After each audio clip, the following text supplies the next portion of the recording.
Bonjour à tous, nous concluons aujourd'hui notre cycle d'interviews réalisé en décembre dernier à l'occasion du Salon des lanceurs d'alerte avec une interview de Philippe Pascot portant sur la moralisation de la vie politique. Ancien adjoint à la mairie d'Évry aux côtés de Manuel Valls, Philippe Pascot a côtoyé pendant plus de 10 ans une classe politique dont il connaît les moindres secrets. Écœuré par les magouilles et les arrangements entre amis, il quitte brutalement ce petit monde en 2014 et publie plusieurs ouvrages exposant conflits d'intérêts, clientélisme et tentatives de corruption. Son livre Pilleurs d'État, sorti en 2016, s'est écoulé à plus de 100 000 exemplaires, se classant dans les meilleures ventes d'essais politiques. En décembre dernier, nous avons pu interroger Philippe Pascot sur la désaffection des citoyens pour leurs représentants, sur les affaires qui ont animé la campagne présidentielle de 2017 et sur la volonté affichée par Emmanuel Macron de renouveler la classe politique et de moraliser ses pratiques. Ces réponses vous intéresseront très certainement. Nous vous souhaitons donc un bon visionnage. Merci à tous pour l'enthousiasme que vous avez montré pour nos interviews de lanceurs d'alerte. Vous pouvez bien entendu toutes les retrouver sur notre chaîne YouTube. C'était un exercice nouveau pour nous qui nous a plu et que nous réaliserons sans doute à nouveau à l'avenir. On vous laisse donc avec Philippe Pascot. Salut et à très vite. Philippe Pascot, bonjour. Bonjour. Au fil de vos différents livres, vous avez exposé les abus plus ou moins légaux de nombreux politiciens dans le cadre de leurs fonctions. Donc, la corruption, le clientélisme, l'abus de pouvoir en politique. Est-ce que c'est le fait de personnes mal intentionnées ou c'est juste que c'est comme ça que le système fonctionne et qu'il est extrêmement facile de tomber dedans sans même s'en rendre compte? Alors, petite rectification, la plupart des abus que je dénonce sont malheureusement légaux. Sont complètement immoraux, mais légaux. Et c'est surtout un système qui fait que même un élu qui est sympathique, comme les élus députés là qui viennent de rentrer dernièrement, les élus REM, je crois, ou LERM, je me rappelle même plus, comme ils sont tellement nouveaux, on ne connaît pas encore, et ben ils sont rentrés dans la soupe, et comme la soupe est vachement bonne, comme la soupe est très très bonne, et ben ces gens-là, comme par hasard, ne veulent plus ne pas la manger. On a justement souvent l'image au niveau national d'une caste de politiciens qui se seraient éloignés des réalités des citoyens, mais d'élus locaux, eux, beaucoup plus clean et beaucoup plus au service de leurs administrés. Pourtant, la politique à l'échelle locale, ça semble loin d'être aussi lumineux à te lire. La corruption, ça commence où? Ça commence quand il y a des motifs de corruption. Je veux dire, pour les élus locaux, c'est vrai qu'il y a beaucoup moins d'élus locaux qui sont corrompus, sauf sur des terriens, à partir du moment où il y a des terrains, à partir du moment où il y a des PLU à changer, à partir du moment où il y a des intérêts, etc. Donc c'est pas une question de petit élu ou de grand élu. C'est vrai que, globalement, il y a plus d'élus corrompus en haut de la pyramide. Pourquoi? Parce que c'est ceux qui ont le plus de moyens et qui disposent le plus de possibilités de truander. Le petit élu qui gagne 600 € par mois, c'est très difficile. L'élu qui est conseiller au monument aux morts, il a beaucoup moins de facilité à truander, entre guillemets, se servir du système pour s'en mettre dans la poche.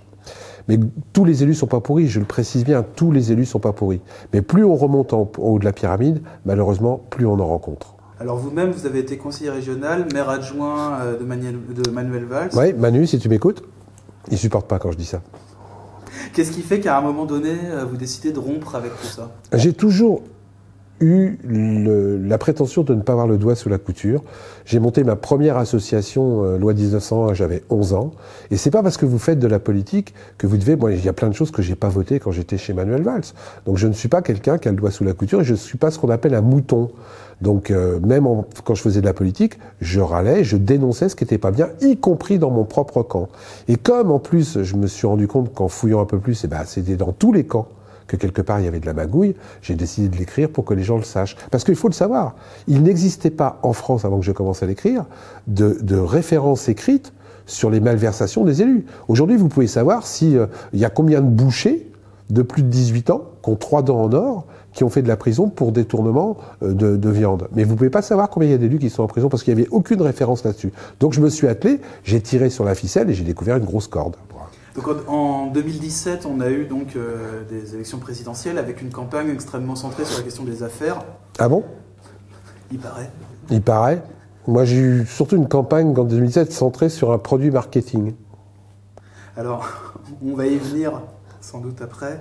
Mais déjà, concernant les affaires, est-ce que justement les diverses révélations qu'il y a pu avoir, c'est quelque chose qui a toujours un impact sur le public? Ou au final, est-ce qu'on s'est tous tellement habitués à ça qu'on ne construit même plus la politique comme quelque chose qui puisse être désintéressé? Alors c'est une question intéressante, mais c'est compliqué parce que par rapport à mes études et par rapport à ce que j'ai fait, je m'aperçois que tout le monde est contre la corruption, à condition que ça soit pas son élu. Parce que on veut que son petit élu puisse vous trouver un petit boulot. On veut que son petit élu vous fasse sauter votre PV. On veut que votre élu trouve un logement pour votre fille, trouve un boulot pour votre frère qui a besoin de bosser. Et donc la corruption, elle s'arrête où? Moi, la corruption, elle doit être totale. C'est pour ça que je réclame une transparence totale au niveau des élus. Parce que plus on est transparent, moins il y a d'abus. Plus les gens savent, moins ils peuvent le faire. Parce que tout ça se passe dans l'opacité. Donc l'ensemble des populations est contre les malversations et contre les corrompus, à condition que ce ne soit pas celui qui habite à côté de chez soi. Parce que celui qui habite à côté de chez soi, on a tendance à lui pardonner. Et ça, je ne suis pas d'accord non plus. La preuve, c'est que malheureusement, dans les élus locaux, dans les élus il y a plein de truands qui sont réélus. Moi, je hurle toujours, et je le dis d'ailleurs dans toutes mes conférences, je ne comprends pas que des élus qui soient condamnés pour agression sexuelle, je pèse mes mots, agression sexuelle, première instance, appel, cassation, ils sont condamnés. Ils se présentent, ils sont élus au premier tour. Il y a même des femmes qui votent pour eux, même s'il n'y en a plus beaucoup. Parce qu'il faut savoir que la plupart des élus truands sont élus avec une petite minorité d'électeurs. Maintenant, il n'y a plus de démocratie. J'ai des élus aujourd'hui qui sont élus avec 0,5 électeurs sur 10. 0,5 électeurs sur 10. Ces gens sont légalement élus, mais ne sont plus représentatifs de la population. Et c'est aussi pour ça que je milite pour le vote obligatoire et la reconnaissance du vote blanc in facto. Puisque s'il y avait le vote obligatoire, le vote blanc, on est obligé de le rentrer dans les exprimés. Et si on rentre le vote blanc dans les exprimés, on peut se débarrasser de la peste et du choléra. Parce que si vous réfléchissez bien, depuis 10 ou 15 ans, on ne vote plus par conviction, on vote par élimination. C'est-à-dire qu'on vote pour le moindre pire. Quand vous dites que M. Macron a fait 43% des voix, c'est ce qu'on se dit partout. Non, non. M. Macron a fait des électeurs qui ne voulaient pas voter pour l'autre candidate. Mais ce n'est pas des candidats à lui. Donc la politique aujourd'hui est complètement dénaturée. Et les élus eux-mêmes participent à ce genre de choses. Alors Emmanuel Macron, justement, pour parler de lui, il a été élu notamment sur la promesse de moraliser la vie politique du pays, ce qui a abouti cet été à une loi dite de moralisation de la vie publique. Alors ça, excusez-moi, cette loi-là est une loi bidon.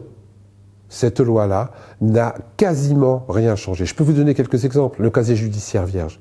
Aujourd'hui, le maire de Pézenas vient d'être condamné pour prise illégale d'intérêt, une amende et une condamnation. Il n'a pas d'éligibilité, donc il peut continuer à être élu. Donc cette première chose-là, M. Macron a menti devant des millions de spectateurs. Quand on vous dit on a lutté contre les emplois fictifs, non, non. Maintenant, vous n'avez plus le droit d'embaucher votre femme, vous n'avez plus le droit d'embaucher votre sœur, vous n'avez plus le droit d'embaucher votre fils comme assistant parlementaire. Mais vous pouvez toujours embaucher votre maîtresse ou votre amant. Et il y a même des députés qui ont trouvé la combine, et c'était tellement simple. Eh ben, ils donnent leur femme à un autre député, ils prennent le fils de l'autre député, et ni vu ni connu. Mais par contre, il n'y a aucune loi qui a été posée sur la réalité de l'emploi fictif. On parle des prises d'intérêt des élus. Ils ont voté une super loi dans la moralisation, sauf qu'un élu peut toujours être avocat. Et il n'y a pas mieux, en tant qu'avocat et député, pour toucher des honoraires en douce. Elle est où cette moralisation? Expliquez-moi, donnez-moi une seule loi réelle, une seule conséquence réelle de la pseudo-loi de moralisation qui a été votée. Ces gens-là nous ont enfumés. Excusez-moi de le dire. Alors justement, est-ce qu'au regard de cette présidentielle et de cette promesse qui était faite de moraliser, est-ce qu'on ne peut pas dire que... C'est qu'une promesse. Hein. En fin de compte, qu'est-ce qu'il a fait, Macron? Il a fait du Chirac. Les promesses n'incombent qu'à ceux qui les écoutent.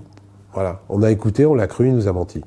Mais là où c'est pire, c'est qu'aujourd'hui, il déclare le contraire à la télé. Je ne sais pas si vous vous rendez compte que le président de la République a déclaré non, à partir de demain, grâce à moi, plus aucun élu ne pourra être élu s'il n'a pas un casier judiciaire vierge. Ça a été déclaré à la télévision. Aujourd'hui, j'ai les preuves que c'est pas vrai. Mais il en reste toujours quelque chose. Mentez, il en restera toujours quelque chose.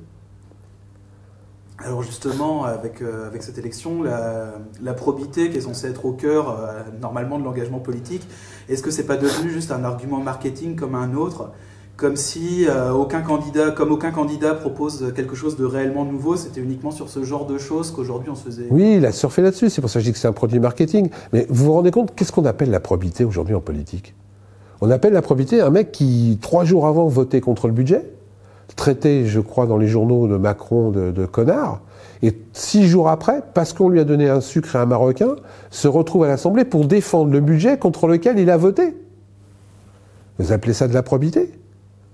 Les mecs, ils étaient à gauche, ancrés à gauche depuis X temps, puis ils se retrouvent à droite. Vous appelez ça de la probité? Des mecs qui ont soutenu un parti. Il y avait un type qui a été élu dans l'opposition comme comme questeur de l'Assemblée nationale.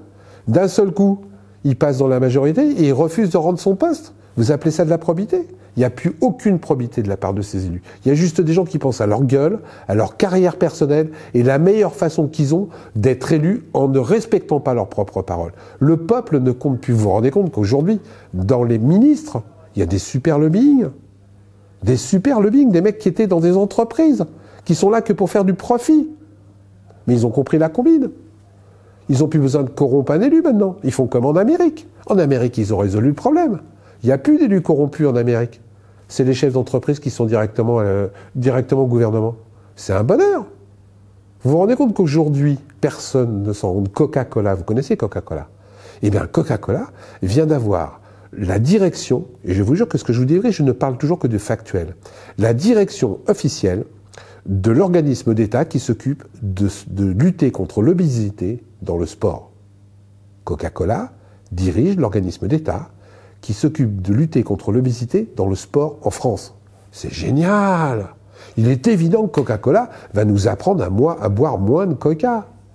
J'ai pas l'impression que là on est en train de nous rouler la tête? Eh ben moi si, j'en ai les preuves, je l'écris.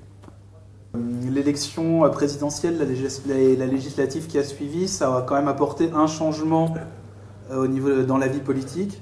Je ne dis pas que c'est bien ou pas. C'est un très gros renouvellement de la classe politique. Ben oui, on est d'accord. Renouvellement, je veux bien, mais quel renouvellement? Avec des moutons? Quel renouvellement? Il y a M. Macron devait présenter les candidats partout. Il y a 51 postes où il n'a pas présenté de candidat pour laisser des vieux briscards. Personne contre Manuel Valls, personne contre Ciotti. Personne contre ces vieux chevals de retour qui sont hyper dangereux. Et comme par hasard, on n'a présenté personne contre ces gens-là. Moi, je veux bien. Mais ça me paraît bizarre comme renouvellement. Alors oui, il y a eu des renouvellements. Oui, il y a quelques élus qui sont partis parce que les gens en avaient ras-le-bol. Mais on les a remplacés par quoi? Je regarde l'Assemblée nationale l'autre fois, il y a des lois qui ont été votées. Il n'y avait que 15 députés dans l'Assemblée. 15 députés. Ils ont vite compris le système. Hein. Ils ont vite mangé dans la soupe et ils ont vite profité. 15 députés qui étaient là pour voter une loi. Les mêmes gens qui, soi-disant, allaient changer le système. Ils rentrent dans le système, ils font exactement la même chose. J'ai un problème. Le glyphosate. Pourquoi nos élus, ils hurlent pas? Pourquoi ils ne tapent pas les parlementaires sur la table en disant « nous, on ne veut pas ». Ils ont laissé faire. On va encore se le manger pendant 5 ans. Alors, on nous fait des belles déclarations, vous inquiétez pas. Dans 3 ans, on va arrêter. Parce qu'il y a un truc qui est marrant aujourd'hui. Hein. Tout ce qu'on nous promet, c'est pour plus tard. Ah, ça va aller mieux. En 2040. Alors, par exemple, je vais vous donner un truc que les députés ont voté qui est génial, sur les énergies fossiles. À partir de 2040, la loi a dit qu'on ne pourra plus se servir des énergies fossiles en France. Vous me suivez? Sauf que moi, j'ai lu la loi jusqu'au bout. Il y a un petit alinéa dans la loi qui dit que si les pétrogaziers n'ont pas fait totalement leurs bénéfices, ils pourront repousser de 25 ans. Ça, c'est marrant, on a oublié de nous le dire, dis donc. Et bien ça, c'est les lois d'aujourd'hui. Et ça, il faut que vous le sachiez. Parce qu'on nous enrobe dans la farine, on nous montre le dessus de l'iceberg, qu'on veut bien que les gens savent, et on nous cache le dessous de l'iceberg. Or, je suis désolé, un iceberg par principe, le dessous, c'est beaucoup plus grand que le dessus. On peut avoir l'impression, avec ces élections, qu'on est passé du modèle de l'apparatchik, de la personne qui faisait carrière dans son parti, il y a beaucoup plus de place aujourd'hui qui est laissée à ce qu'on appelle la société civile. Est-ce que c'est pas d'une certaine manière le modèle du technocrate et du gouvernement technique, comme ça a pu exister, comme ce dont les Italiens peuvent avoir l'habitude, qui est en train de voir le jour en France? Et est-ce qu'on a à y gagner ou à y perdre? Alors, je sais pas, l'avenir nous le dira. Ce que je constate quand même, c'est que le choix du renouvellement a été fait en grande partie par 2 types, un type qui s'appelle Ferrand et un autre type que je connais bien qui était ministre aussi sous Chirac. Et ce choix a été uniquement fait par ces 2 personnes. Donc je constate qu'il y a des moutons dans les nouveaux élus, il y a des retorses, il y a des chefs d'entreprise, mais moi j'appelle pas ça vraiment des gens de la société civile. Il y en a quelques-uns, c'est vrai. Mais je pense qu'ils ont été choisis parce que c'est des gens qui savent se taire. Aujourd'hui, où est la rébellion sur en train de se passer de la part des élus? Moi, je voudrais qu'on me le dise. Je ne la vois pas. Ils votent tous comme un seul homme. C'est super. Super. On est dans un système hyper démocratique. Il y a 99% des élus qui votent comme a dit le chef. Et ils savent même pas ce qu'a dit le chef, en plus. Mais le chef a dit, donc on vote. Rebellez-vous un peu, les mecs. Petit détail, hein. Le chef du parti, Il a été désigné par qui? De façon démocratique? J'ai pas l'impression. Tu fais allusion à la République En Marche, là, où tu fais Oui, allusion à tous les je autres fais. groupes? Mais les autres, c'est pareil. Malheureusement, ce qui me gêne, c'est que ça, c'est un groupe qui nous a dit qu'il allait faire autrement. Et quand on regarde les faits, juste les faits, on s'aperçoit qu'il fait pas mieux, voire pire que les autres. Et moi, il n'y a rien de pire pour moi qu'un mec qui te dit qu'il lave blanc, et en fin de compte, il lave sale. On sait que tu laves pas bien blanc, mais arrête de nous faire des leçons de morale. C'est-à-dire qu'on nous a fait des leçons de morale en disant qu'on allait tout changer, et quand je regarde les faits, il n'y a rien qu'à changer. Ça, je trouve ça 2 fois plus inadmissible. Okay.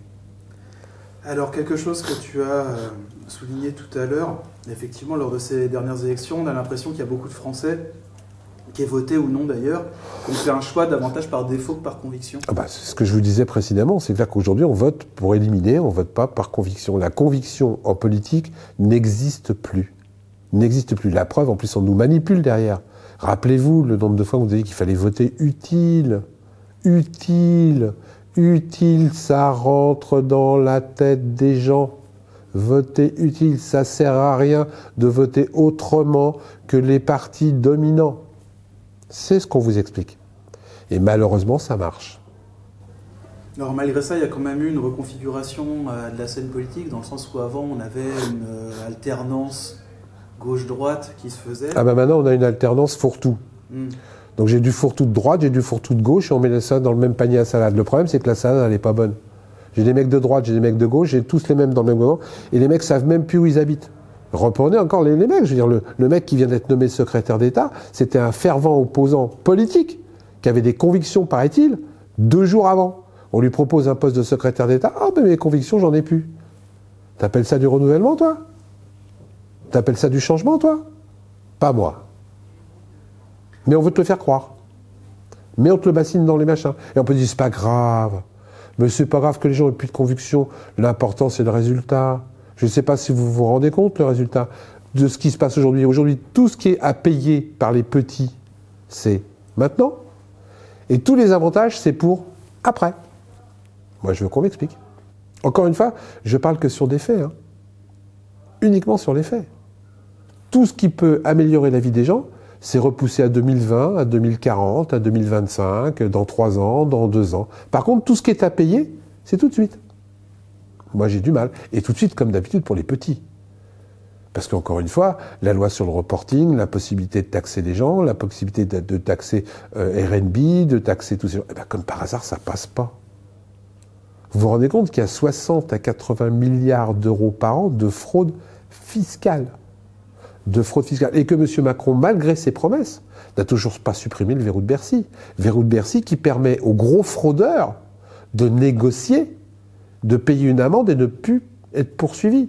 Il y a une grosse boîte, une banque là, qui avait détourné 1,6 milliard d'euros. 1,6 milliard d'euros. Elle vient d'être condamnée à 300 millions d'euros. En arrangement, viens, on s'arrange, tu passes dans mon bureau, tu me fais un petit chèque de 300 millions. Et puis, on ne parle plus du reste et vous n'êtes plus poursuivi pénalement. Il n'y a plus de poursuite pénale. C'est ça la justice sociale? La justice humaine? Est-ce que ça, c'est travailler pour l'ensemble du peuple? Là, on avait la possibilité de récupérer 1,6 milliard. Ben non. On se récupère un petit 300 millions. C'est une goutte d'eau par rapport à ce qu'ils ont détourné. On arrête les poursuites fiscales et les poursuites pénales. Toi, tu fraudes 250 € parce que tu vas aller travailler le week-end pour nourrir ta famille. Ils viennent d'embaucher 200 personnes pour contrôler les mecs au RSA. 200 personnes. Est-ce que ça, c'est normal? Je suis désolé. Et je vous jure, je ne suis pas un anarchiste, je ne suis pas etc. Mais c'est des injustices flagrantes qui sont en train de se développer sur la France. Des injustices flagrantes. Ces gens-là ne travaillent que pour une seule chose maintenant, pour le profit.